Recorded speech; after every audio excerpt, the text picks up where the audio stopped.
It's too much. They overwhelm the Queen of Pain's HP pool, and now YJ playing a very safe route here, pops the BKB with the TP out. Yeah, that was incredibly safe, but I think that Lina might have actually been able to get Envision, and if she gets the Yule Scepter off, there's a Blink Dagger on the Earthshaker. So it's probably not worth it to even chance that, but a lot of BKB charges being committed lately by the heroes of eHome. Like, it's 7 seconds left for the Gyrocopter, 8 for the Storm Spirit. The Queen of Pain is still at 8 similarly, and that is something that you should worry about. Like, BKB time errors matter so much, especially once you dip below the 7-second mark. Like, 6 and 5 second BKBs don't really feel like they make a game-changing performance. Because you almost have to commit the first 1 or 2 seconds just getting in position and making sure you're not dead. Right. YJ's going to start going for the butterfly.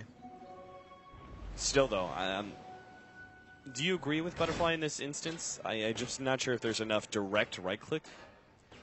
I think it's okay. It's good against the Ember Spirit, but what else are you really going to buy? I guess an MKB would be okay, but I think that butterfly is better in this scenario, because you know that nobody on C deck will build a butterfly. Yeah. Which probably doesn't matter too much.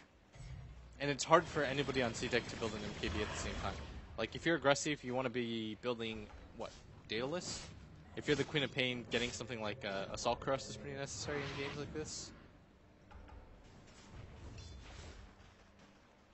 So you just start making that, start going for the late game on the Queen of Pain and trying to perform that secondary carry position. Yeah, if you notice right now, she's grabbing the plate mail on herself. This is a really common build that we see lately.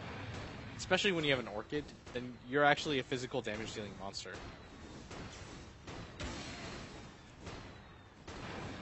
Everyone's sitting back, farming up. It's 33 minutes in. Taking a look at that net worth-wise, C-Deck did hold about a 6,500 net worth lead, but it's staggered up a bit. Now only about 3K lead, 5,000 experience as well. That was really the tower and the pickoff on the Queen of Pain, right? Yeah, they're willing. Both teams are so willing to play passive right now because eHome has the sense that they're not that far behind. Once you get a butterfly on your Gyrocopter, he's got a BKB at the same time. There's not a whole lot of things that can get through C-Deck's lineup. Like, a lot of C-Deck's lineup is contingent on being able to do magic burst damage, and if they could kill somebody like the Lina or the Earthshaker in time with using the Storm Spirit, then you're probably in a really good position. And the Winter's Curse means that you can almost always deal with the Queen of Pain. Like, she doesn't have too much HP or armor, which is why I think she's going for the AC. 5-man smoke up here. They found a double damage for aggressive, but they're going to try and go for Roshan. The Rocket Flare is about to fade, so during this very small period of this very small window, they may actually take Roshan before eHome can rotate over. But secondary Rocket immediately following up the first, and C-Deck are going to be forced back. Smoke not doing anything for them. The lack of a medallion is just killing C-Deck right now. It's so hard for them to go for the Roshan at this point in the game.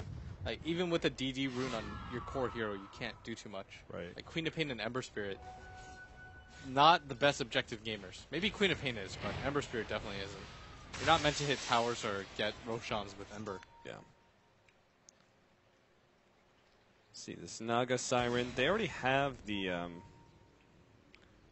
mech picked up.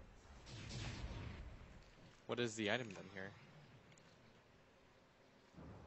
Am I going insane? So he's going Pipe?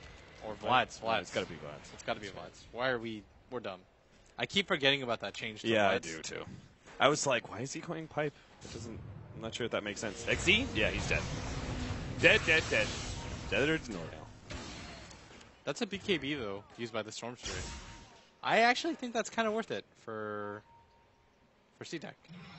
5-second BKB Storm sucks. But 7-second 8-second BKB Storm, that could have changed the fight. But as it starts to tick down, I think it's worth it. Because you would pay an extra 1,000 gold for an extra second of BKB, right? Easily. Especially in the late game. Yeah, I could see that. You're the Storm Spirit player, though. Yeah, but I don't buy BKBs. He's almost got his Scythe of Ice. Oh, is that what he's going for? Okay. I mean, it could be Lincoln's, but is there enough incentive for Lincoln's? There's not enough single target. No, I think going for the Scythe is fine. When you're up against a Ember Spirit who's just going to sit in the back and plink you repeatedly with, Sleight of Fist, Blink Yeah. Dagger. Going for the Orchid doesn't do enough because then you just BKBs. Like, he has enough HP from here on out. Like, 1,800 health is so much for a Storm to cut through instantly within that pull timer. But you get the pull timer off, and then you Orchid, and then you Hex him. Then the Soul Burn damage is like 500, and then you can definitely burst him down. Almost certainly. RTK actually went Solar Crest for his second item on the Clockwork. Vlad's almost finished up Naga. Gyrocopter. What's his next item? Satanic? Yeah, I was thinking like Satanic may be a necessity, right? Against like just to have the sustain versus the blink damage of Ember Spirit. Like he's not a hero, especially right now, that it is focused on just burst damaging you down. He just hits you and hits you and hits you until eventually you've lost so much HP he's able to commit to finish you off. But if you have that kind of sustain from Satanic, feels like it'd be very valuable. Ooh, hook shot over. They're going to be able to find Garter at the same time. Aggressive. Yep, he decides that's not for him. Garter will die. And C2Y quick to try and jump over and find Aggressive. Doesn't quite get him, and TP out is there. So once again, C-Deck, just one hero gets picked off while they're trying to push lanes and control the map. It's nothing major, but a couple more of those and it will start playing against them a bit too much. Lena's about to finish up her level 3 Laguna Blade and have Aghanim Scepter quite soon. This is the advantage of sitting back and farming up so much. Even your supports are able to get significant late game upgrades. Yeah, everybody's looking just at the blueprint of... Lately, everybody's a greedy player, right? It's like Seneko, AUI, all of those monsters that just manage to find farm everywhere on the map, and they're proving that having a 4 position that can actually go to the late game is so valuable. And Lena's one of the better ones. The fact that she's really this close to her axe, like she's actually got it now, right? Yes, she has 1,000 gold, and it's a level 3 Laguna Blade. Yep. There's so many heroes that she can actually just get halfway through instantly. Like that would be half of Gyro's HP, and he needs as much HP as he possibly can. With the Butterfly and the BKB, like you can cut him down to 900, then the Gyrocopter's no longer looking to fight. He's just looking to run. And you can chase him down using Shiki's ultimate, which also does pure damage. Like, there's so many different ways now to deal with eHome's lineup, where the Butterfly is no longer really going to be useful. So at this point, they try and force it? Maybe you go for... Maybe not, like, forcing down a tower, but going for Roshan first? I really think they should have... Roshan eventually has to be one of your objectives at some point. Like, you can't just let it live and go for the best. But your Queen of Pain almost has... what's that? Assault Curse? He's relatively close. And Ember Spirit, aggressive. He's got a Daedalus, Battle Fury. Once he gets an MKB and Boots of Travel, he's 6-slotted. MKB soon for YJ. Actually, he doesn't need an MKB. I don't think so. No. His team just does so much damage. Yeah, I agree with that. You can go for, like, Scotty. YJ needs one, though, and he has it now. So we are just going to come down to this one big 5-man team fight after the teams have been farming up for the last 10 minutes. I feel like the advantage is really going to C-Deck right now, but E-Home, I mean, anything can happen with a smoke pick-off, or looks like they're just going to go straight for Roshan. I mean, they got Winter's Curse plus a Hex. Yeah. They've got a lot of disable. It's a bit dangerous, I think, because the Tier 1 tower is still up on C-Deck's side. Look how much easier it is to go for the Roshan when you've got... Solar Crest. Yeah, just... That's why I really think it was a mistake by C-Deck not to buy it on anybody. Like, your Tusk, I would have gone to even maybe over the mech. Probably over the mech. Both of your cores have a BKB. I think it matters more that if they were able to Roshan there and give it to somebody like the Queen of Pain or the Ember Spirit, then that's a high ground mechanic for them. But as it stands, like, eHome's just going to go for both of these bottom towers now because they're so low. And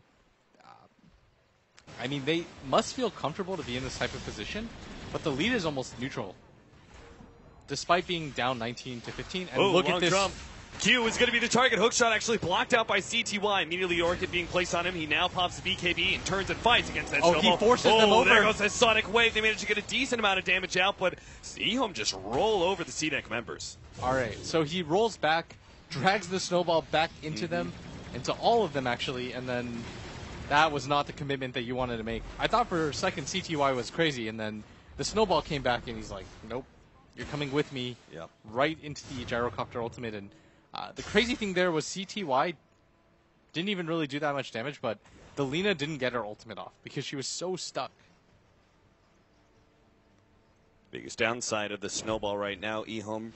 Read that opening perfectly. Don't lose a single hero. Get 2 pickoffs and grab a tier 2. And I suppose that tier 1 tower. Big jump in net worth for some of these supports, like DDC, who now has a Blink Dagger. Lana, at what point do you really start building towards the late game?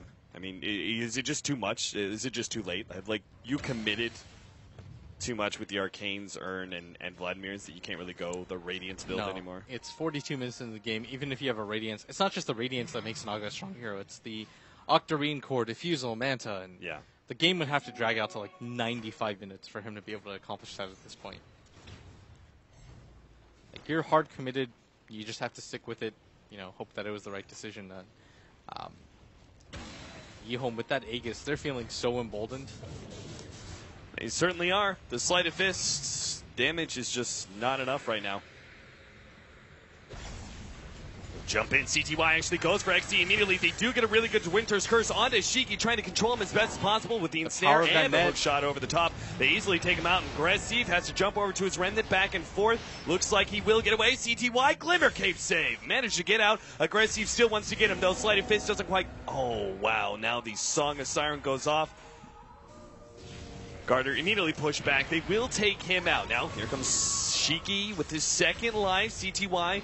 It's completely run out of mana, and if anything, CDEC need to make some sort of pick-off here. They're going to start going for the Gyrocopter, who doesn't have his BKB anymore, but once again, the saves are there from DDC. Glimmer Cape, and of course, that Cold Embrace. Healing him back up.